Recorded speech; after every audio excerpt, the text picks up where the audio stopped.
Good evening and welcome to the November 20th, 2023 meeting of the Coeur d'Alene Parks and Recreation Commission. Melissa, would you get us started with roll call, please? Commissioner Cranston? Here. Commissioner McDowell? Here. Commissioner Lean? Here. Commissioner Tate? Here. Commissioner Hill? Here.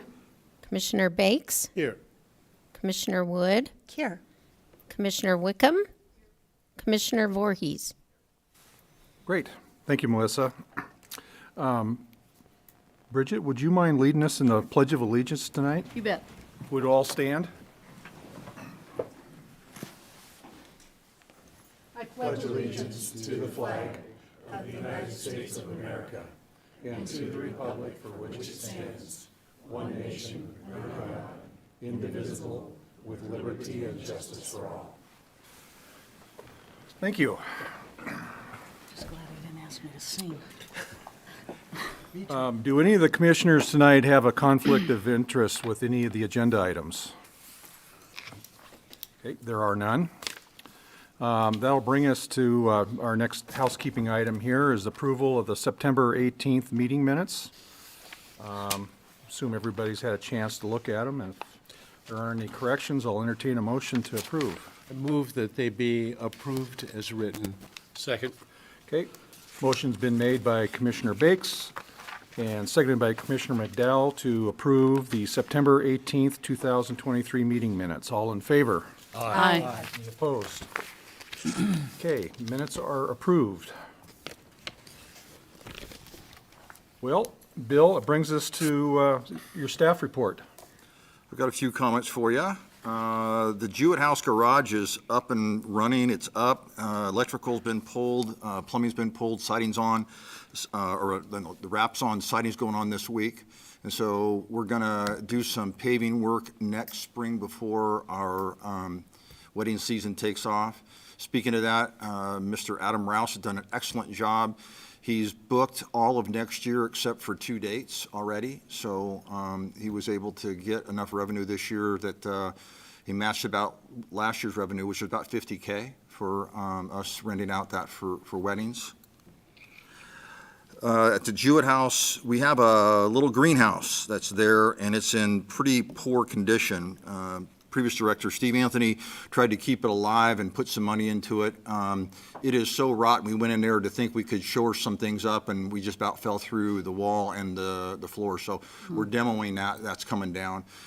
In doing that, what I'm probably going to do is create a little bit bigger parking area in there. I might expand some of that. It's really difficult if you've been there to back up. It's a little tight. I'm going to move the parking to the east a little bit and then add maybe 3, if not 4 stalls. On that north side. We have a new hire. Justin Williams started on Monday the 13th, replacing Mr. Bill Andrews, who retired. And then we have another Justin, who is going to, Justin Fife, and he will start on the 27th. We had a vacancy, and we, out of the same pool, we found 2 really good candidates. So 2 Justins, so Justin 1 and Justin 2 to keep them straight. The mooring docks are underway. I met with R&R Northwest a couple weeks ago, and they're already starting to build some of those docks, so you're going to see some of those being removed at half at a time, and the new docks will be floated in. We're working closely with the fire department in case they need to get to their fireboat. I talked with the chief last week. He may, when they get to that point where that dock portion is being removed and replaced, it'll take a couple days. He'll probably move his fireboat over to the 11th Street Marina so that it's accessible from there. And let's see.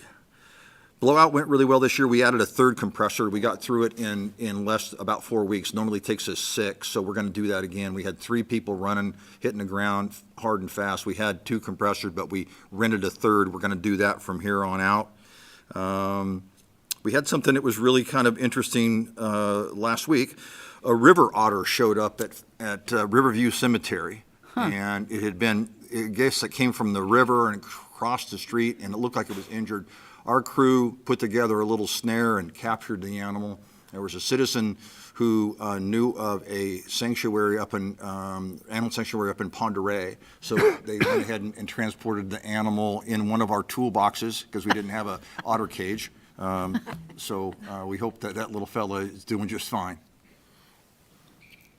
And then on the rec side, we are in great need of gym supervisors on our youth basketball. We've had Paula and her team have been scrambling, putting a lot of overtime to try and make that happen. So if anybody out there wants some little extra cash, give Paula a call at 769-2250, and maybe you can help us out a little bit in the gym supervision. And that's about it. Any questions? Bill, what's involved in that supervisor position? So you have to just keep the crowd under control. You're monitoring the door. People aren't allowed to drink sodas inside and that sort of thing. So it's just a matter of just oversight, and that's about it. That sounds Well, like this is your old separate job. from the score. Oh, This no. is just the supervision of the gym itself. Correct. Okay. How old do you have to be? I think you're old enough. Oh, good, a second job. Yeah. Mr. Chair? Yes. I just, Truthfully, to answer your question, we'd like to be about 15 or 16. Okay. We can actually take 14. Stand corrected. just a quick question, Bill. The parking lot that's being built next to the croc on the trail, is that going to finish up this year? There by Ramsey? Yes. I don't think so. We're running out of time. Okay. It's The still, weather. it's still on our sites. I know that we've got a plan, it's been designed. Nick, in fact, we already took down some trees. He's working currently with a Vista in that same area that has some trees near a power line that's in the way. I think we're talking about something else. Okay. So I'm talking about the Prairie Trail right across from the croc. The city's already filled it in and leveled it. It's just a matter of the asphalt. Right, but I don't know if we're going to get it done in time. But we still have a tree across the street that's part of a Vista. Yes, so Okay. we're working on it. I know that Todd is pushing hard right now on Leaf Fest, so I don't know if we're going to get it done before the weather turns too cold for us to be putting down asphalt. Okay, thanks. Anything else for Bill? Thank you, Bill. I'd like to lead off at kind of our next segment here, which is commissioner comments and announcements, and announce our two new student representatives here on our commission. Grace Whitcomb from Coeur d'Alene High School, thank you, and our alternate representative, Tyler Voorhees. Tyler, would you want to just stand up and give us a wave? Yeah.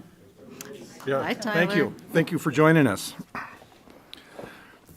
Do any of the other commissioners have any announcements or comments? Okay. We'll move on to public comments. Is there anyone here in our audience that would like to address the commission that is not part of an agenda item already this evening? Okay. Our next item is an information-only item, Veteran Centennial Park update. Nick Goodwin will lead us through our presentation. Okay. Is it working? You guys can hear me? Well, hello. Pleasure to be here again. I promised that the last time I was here that I would come back and provide a update at Veteran Centennial Park, and all these people just care so much about fuel mitigation. They wanted to show up, so I really appreciate that. So at Veteran Centennial Work, we are wrapping up our grant work, and if you don't know where Veteran Centennial Park is, you may not be alone. It's kind of a hidden spot. Veteran Centennial Park is a natural area near Fernand Hill Estates. It is approximately 17-acre natural area that's mainly used for recreation for the neighborhood. It's kind of a neighborhood park. This project was identified as a high priority for fuel mitigation due to the natural area's proximity to residential homes. This is what's called a wildland-urban interface. We say WUI. This is the zone of transition between unoccupied land and human development. This location also only has 2 exits. It only had 1 until about 2 years ago. So the work that we did in this area, what did it look like? We removed high-risk and infested and diseased trees. These were removed for safety and for forest health reasons. I was able to go on site with the forester from Inland Forest Management, and we identified trees that needed to be removed that had western pine beetle, grand fir engraver beetle, Douglas fir beetle, and that would just either maybe be a high risk of failure to the gentlemen and crews working on site. It was approximately 8 acres of natural area that were treated, so roughly half of the park itself. Mainly it was ladder fuel reduction, and that's getting dead fuel that's in the lower canopy of forest that can, in a fire, climb into the upper canopy where we get into real problems. We also improved the lateral spacing, and that's how many dead trees are grouped together. We didn't remove all the dead trees, but we did improve the spacing of those trees. This was all mastication work, which means chipping. No burning was performed on site, and there will be no follow-up burning needed. Trying to get away from burning whenever we can, just because of the risk to homes when it's this close. The grant amount, not the biggest grant, it was a $25,000 project. Required city matching funds was $2,500, and we met that with in-kind match, so it wasn't actual dollars that were used. It was a partnership between the city of Coeur d'Alene and Kootenai County OEM, that's the Operations of Emergency Management. They've been super helpful on a lot of grants with us recently. Great partnership we have with them. So the in-kind match, what did that look like? So mainly this was grant management and field work. We did put boots on the ground to do some clearing to improve access to that area. We had 59 total employee hours, 9 volunteer hours, 7 equipment hours being our chipper, and the total value of in-kind match provided by the city of Coeur d'Alene was $3,508. So we exceeded the required amount by quite a bit. The results. Ladder fuels that add risk to the wildfire were reduced. Forest health was improved by removing diseased and infested trees. Spacing for future planting programs was improved. The ability for public use was improved. And all of this grant work is in line with the management plan for this area and the approved future plans for this property. And lastly, I've got a couple pictures just to show you the examples of what you'll see if you go up there. Pretty drastic difference. I will say with mastication comes a lot of chipping on the ground. That's gonna all rot and go into the forest floor and give us the kind of round cubicle rot that we like to see. It's really good for the area. And also, by the time next spring rolls around or the spring after, you won't be able to tell any equipment's on site. Just one more follow-up picture. Here you can really see those ladder fuels that we're looking to reduce. And that's where, if the fire gets in there, it's going to climb into that upper canopy, and as it spreads, be a real danger. Lastly, I hand this off to Bill Greenwood to talk a little bit about the. Do you have another slide there? I do. I have one go more. ahead. Perfect. So that's the location of Veteran Centennial. Hit the next slide. And so you can see the area that Nick was talking about is on the top part of that rectangle, and that's the work that he was doing. This work that we're doing is falling in lockstep with an approved master plan that went to you guys back in 17.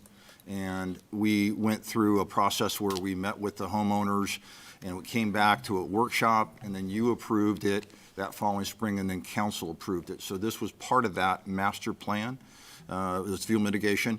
We're going to take a soft approach to the next phase of this, which is our trails. Currently, right now, I met with a gentleman, Walt Richards, and he's a great photographer. If you recall last time, he brought in some really wonderful pictures when we met back in 17. He brought in some more pictures that we put in our lobby. There currently is an elk herd up there right now. And so we want people to be able to experience North Idaho. And he's got a lot of pictures of a lot of different stuff, that turkeys, pheasant, quail, deer. There's a neat picture of all the elk up there and the turkey together. And there's probably 30 elk and probably 30 or 50 turkeys up there. Wow. So I'm going to let the wildlife kind of dictate where those paths should be. When we did Canfield, we had existing game trails that Monty enhanced. And so we're going to let them show us the way, so to speak. And if they need to be enhanced or reinforced in any way, we'll do that. But right now, we're just going to let the elk and the deer do their thing, and the neighborhood will utilize this, and they will delineate that path for us. And then what we'll do thereafter is, if necessary, we will enhance that a little bit for everybody else to enjoy it. Very good. Here's just a photo of some of that Yeah, that, approved with plan. the approved master plan that shows that the trail system in there. There's a little parking lot on the south, on the bottom of that slide, and a little shelter, but we're not going that far right now. One step at a time. We did the fuel mitigation, the trails are next, and we'll see what the future holds there. Yeah. And I just add on the trails, what we've done right now, and we're gonna do a little follow-up, is we've just come in with hand saws, chainsaws, our wood chipper, and we're just clearing a path from debris that's in your face, basically, so that we can encourage people to have a space to walk, and wildlife, maybe they'll take advantage of it too, and kind of do our job for us and create a trail that maybe, as Bill said, we can come back and enhance later on. Before I answer any questions, I just want to say we've been real fortunate to receive these grants. I will be coming back with some info after the winter on Canfield Natural Area. That grant is upcoming. And then, of course, we did receive info that we are going to be receiving the fuel mitigation grant for Tubbs Hill. It's a $650,000 fuel mitigation grant. The public information effort on that's going to be probably the largest portion for the city. Want to get the info out, make sure we protect the gem of downtown Coeur d'Alene. And we're just waiting to get the MOU so we can get started on the planning phases of that one. So exciting times with grant work. Outstanding. Wow. Any questions for Nick? Thank you all very much. Thank you for the update. I appreciate it. What a great work. Okay, this brings us to an action item regarding the pickleball courts at Cherry Hill. The subject is an MOU, or Memorandum of Understanding with Inland Northwest Pickleball Club. I'll go ahead and read the staff report, Bill, and then let you kind of weigh in on. I have a PowerPoint to follow up afterwards. Okay, great. The decision point tonight, should the Parks and Recreation Commission recommend that council approve the revised Memorandum of Understanding with the Northwest Pickleball Club. Pickleball is one of the fastest-growing sports in the nation, and just within the last year, the club's membership has gone from 350 to over 500. We have an ongoing partnership with the club that has allowed us to perform pickleball court improvements as well as providing pickleball lessons throughout our recreation division. There will be no cost to the city for the approval of this MOU, and we can apply for a matching grant for the project or other opportunities. At Cherry Hill, we have identified a location west of the existing courts and south of Fire Station 3 for the club to build 7 new pickleball courts that was approved by the City Council. Unfortunately, we discovered this location will be encroached on by Idaho Transportation Department for their new on and off ramps for I-90. The revised MOU is a request to convert some of the Cherry Hill tennis courts to pickleball courts. We have 6 tennis courts. We would convert 4 tennis courts into 12 pickleball courts.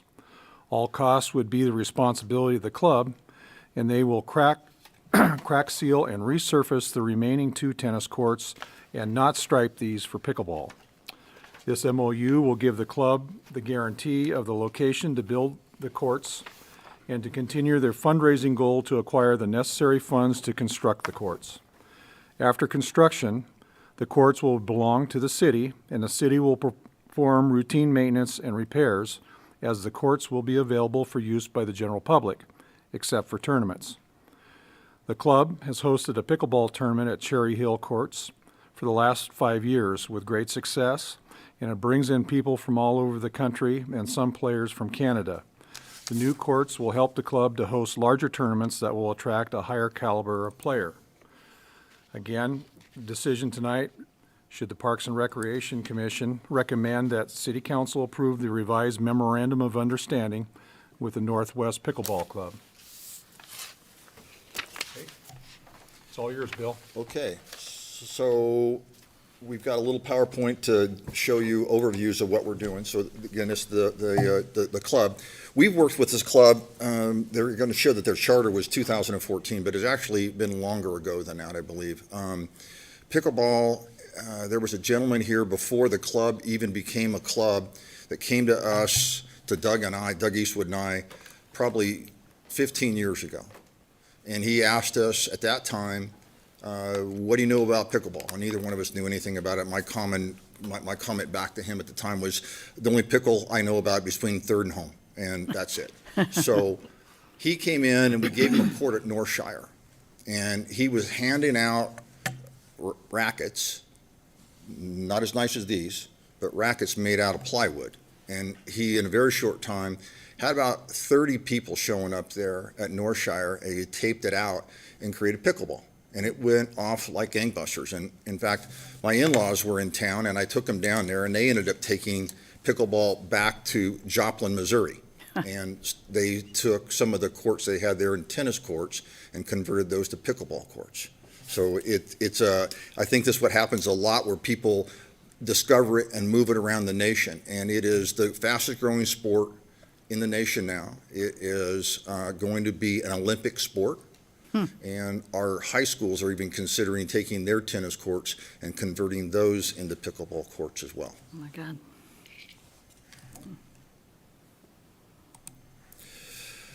So they say they were 2014. Like I said, we go back a lot further, but the current organization, this is when we first came to you and we asked to take a similar idea and convert some tennis courts at Northshire and turn those 2 tennis courts into 6 courts. And we left 1 court for tennis. It was overstriped with pickleball lines, but it's still a tennis court there. So that's what we've been doing. As it says here, we're the 580 members with Idaho and Washington included. They work real close with us to organize play lessons, and they allow other people to use their equipment because we have temporary nets. Here at Memorial, we have 4 standalone courts. We have 4 others that are overstriped on a futsal court. The futsal court gets used sometimes, but primarily 90% of the time it's being used by pickleball with temporary nets. And then, of course, they've been doing their annual classic tournament at Cherry Hill for, is it 6 years running now? Since 2014 was the first one. Okay, all right. So they help us with programming. They're doing the funding on this as a partnership, and they have actually been very good about helping us on maintenance on the courts. Craig Wolf, who's their president, has borrowed our pressure washer a couple times a year, cleans the courts off and gets it ready just for common everyday play. And then, of course, they do it just before the tournament. So they also installed a shade structure for us at Memorial, because it's kind of, there's not any trees near the court, which is a good thing, but it's also kind of a hot box. So they put up a shade structure on their dime and installed another gate on the futsal area so that you're not interfering with play. So this is their tournament by numbers, and you can see they have 439 players, ages from 12 to 84. With the volunteer hours they've got is almost 700 volunteer hours in the project. And then there's been times when they had the tournament where we had more than 2 Canadian provinces. There was one year we had 4. And so you can see that they have a lot of people from all over the nation coming here to play in this tournament. And in fact, one of the things that they did with this tournament was it grew really rapidly. It's ranked. And the best you can be, the pros can play out, is a ranking of 5. In a very short time, we went from 2 to 3 to 4. And one of the things that's holding us back on that ranking is that we don't have permanent pickleball courts. And so everything that we do at Cherry Hill currently is temporary. So they line it out. Well, we have it lined out, and then on the tennis courts above that, we use tape to reline those because we don't want to interfere with tennis play by putting pickleball lines on top of that one. So we're going to keep that one pristine as tennis. Well, so here's, again, 500 members, 400 weekly round robins. We have over 90 for our lessons that they run through us. And then the average number is, I see 150 easy if you look at all the courts in action at the same time. We see play at Memorial, we see play at Northshire, and we see play here at Cherry Hill. So Cherry Hill's a good spot. It's here are all the reasons why transportation is one. We could convert those courts. Currently, again, to reiterate, they are temporary courts now being used for their tournament. We have existing bathroom, ADA, and then the donation that the club's going to do is not just going to benefit the club, it'll benefit our community at large. So it'll be good for their tournament, but it'll allow for more play, because again, it's the biggest, fastest growing sport there is right now. So we've identified some things in our master plans, and so we just threw those in there. The pickleball courts were the third most requested park facility. In that, we talked about the tennis courts being considered for neighborhood parks and pickleball courts for neighborhood parks. Any park that I build from here on out, we'll always put in a tennis court. But for example, at Hawk's Nest, I've got a design where I'm showing 4 to 6 pickleball courts with 1 tennis court next to it. We have a similar design for the area of La Crosse, where the BLM corridor goes up through there. We have in our master plan for BLM, shows pickleball courts, a small soccer field that would replace Stokes, and then the parking lot's already been done. So we were able to get that when the street department did that work on La Crosse. So it was a first phase of our park element in that area. Let's see, funding, the donations are all going to be by them for this project. Again, we're not going to have any out of pocket. So here's what happened. When we went out there with the architect, the club was raising money. We were forging ahead. We went ahead and hired an architect. They did, and we worked with them closely. And then when we got it together, we realized we couldn't put in this many courts. It was a little tight.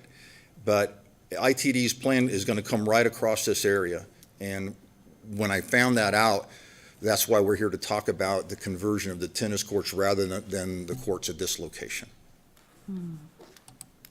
And here's what the plan would look like. We would leave these courts active as tennis. We have a backboard down here. It needs to be replaced anyway. I've been working with scouts trying to get them to do that, because a scout did that project years ago, and move it up here so that the tennis could be using that backboard. But that's the idea, is how to convert those. There's the cost. I reached out to the guy who does our plexi-pave work. He just resurfaced our basketball courts here, and that's the number. There's some other costs that, if this was to be approved, the club will incur. They'd like to have some fencing up between the courts themselves. So this number is just for the plexi-pave and striping, the repair to the tennis court. It has a big crack in it. And then the installation of the posts and nets for pickleball. And if you would like to hear from their president, Craig Wolf, he can answer some questions, but I'm ready to answer anything I can for you right now. Mike? Yeah, Bill, what would be the total number of pickleball courts if this 12. initiative were to move forward? At this location, 12. I thought we were converting 4 to make 12. Okay, so maybe I misunderstood the question. We were taking 4 tennis courts, Right. converting them into 12 pickleball courts. Okay. Yeah. And are there any existing pickleball courts there right now?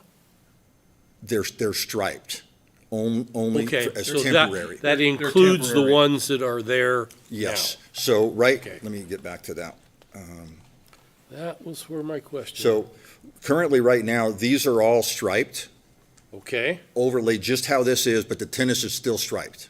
okay, Okay, so they bring out temporary nets, and in fact, they just use the tennis nets as a barrier between the 3 courts and the 3 courts. sure. So what they want to do is convert these into standalone with posts and nets rather than temporary.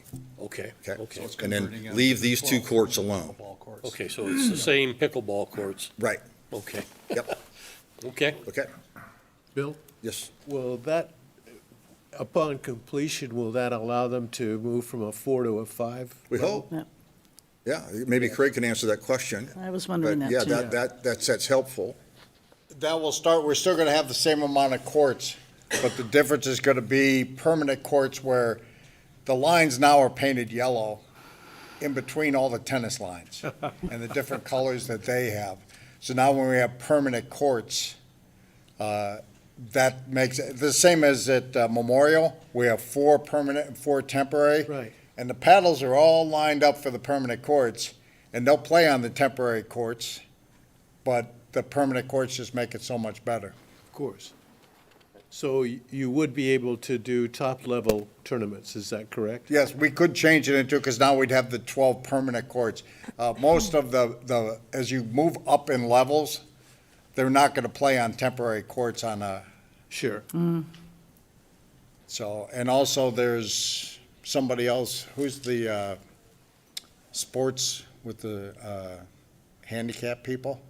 DAC, That that's they're a gonna make- Disability Action Center. Yeah, they're planning on putting together a pickleball tournament too as a fundraising. Oh, Yeah, so we work with them a bunch. They work with us hand in, over at Atlas, where when we did the accessible kayak launch and the accessible swim area. So they were our partner in that, so we'd called them in. So yeah, they're one of the people we work with regularly. Mr. Chair, thank you. I have a question after you. Okay. Oh, I was just curious, it doesn't sound like tennis is as popular as it used to be, that, It's not. In fact, right now, I took an inventory. We have 10 tennis courts here in our system. 3 of those courts are at Ramsey. I budgeted this year to get those resurfaced and fixed up. They're going to be strictly tennis. I'm not going to overlay them with pickleball lines. But when those are done, we'll have 10 very nice courts in town for just play. And I'm wondering, have we heard anything from the tennis people about this conversion? It's hard to find tennis people. They've disappeared. Apple Watch just did a survey at 250,000 watches. Pickleball people play more time, more days, more hours playing pickleball than tennis does now. We've never seen more than 2 courts being used at a time, because we are up there a lot playing at Cherry Hill. Does the city still have, or does the city have access to the high school courts? No, we don't, I should say this, we don't exercise that. We have no need. So, like I said, we have 10 of our own, and so, So in the summer, when maybe the schools aren't using it, Right. public could Right. use them? and let me back up a minute. I said we have 10. That's if this plan was implemented, where we're losing the 4 here. So currently, we have 14. If this plan was to be adopted, we would have 10 tennis courts. Mr. Chair? Bill, what is the status of NIC's courts? Are they still tennis, or are they? Which ones? Do they have them? And I At see. NIC? They're done. Oh, They they don't are? exist Oh, Yeah, okay. so we helped NIC out on 2 separate conversions with land and water. Okay. One was to help build these courts as a replacement value, because NIC took half those courts out. I contacted Land and Water Conservation to see if there was a conflict in whether or not their building, helping us build the tennis courts, was in conflict with pickleball, and the answer was no. It's similar enough, and the thing for Land and Water, it has to be outdoor public recreation. It's not specific tennis or specific pickleball. As long as there is an outdoor public recreation component, they're fine with it.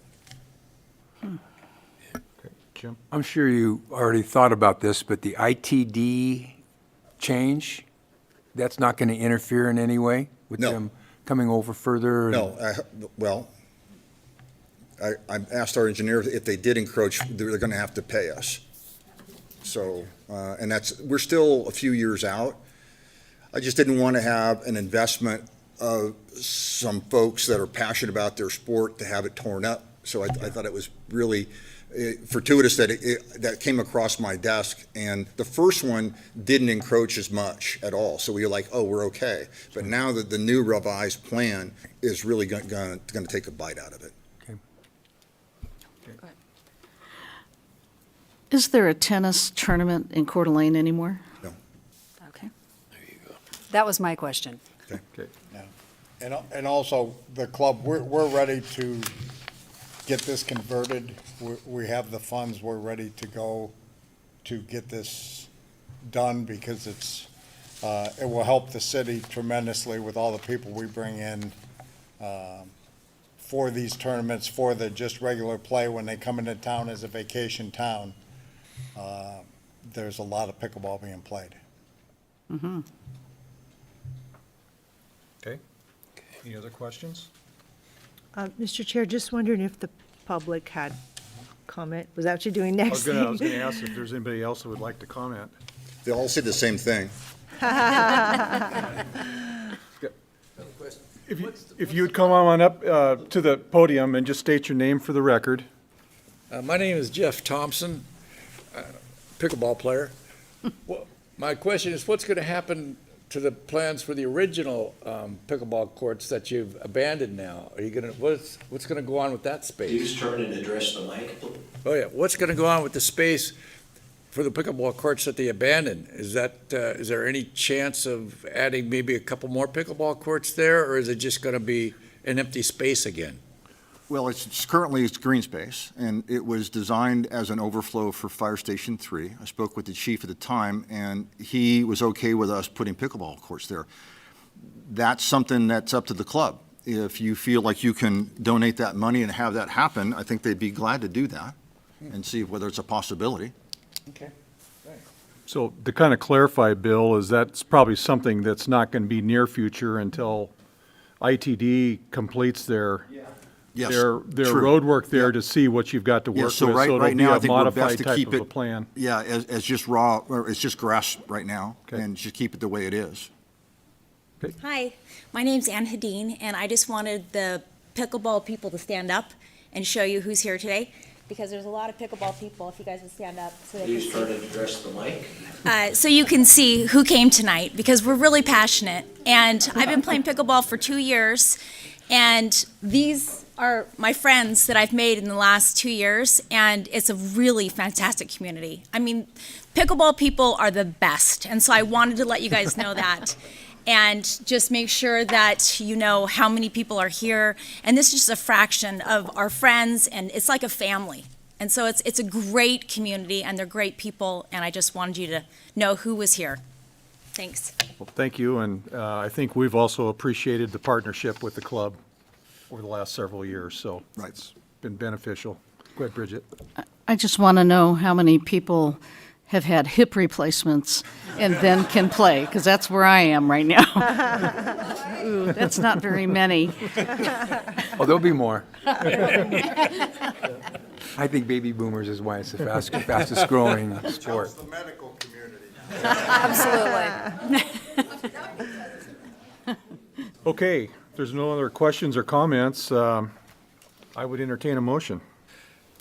I would suggest that the Parks and Recreation Commission should recommend that council approve the revised Memorandum of Understanding, MOU, with the Northwest Pickleball Club. Second. Motion's been made by Commissioner Tate and seconded by Commissioner Hill to recommend that City Council approve the revised Memorandum of Understanding with the Northwest Pickleball Club. Any further discussion? All in favor? Aye. Any opposed? Okay, that motion is approved unanimously. Mr. Chair, Bill, where does it go from here?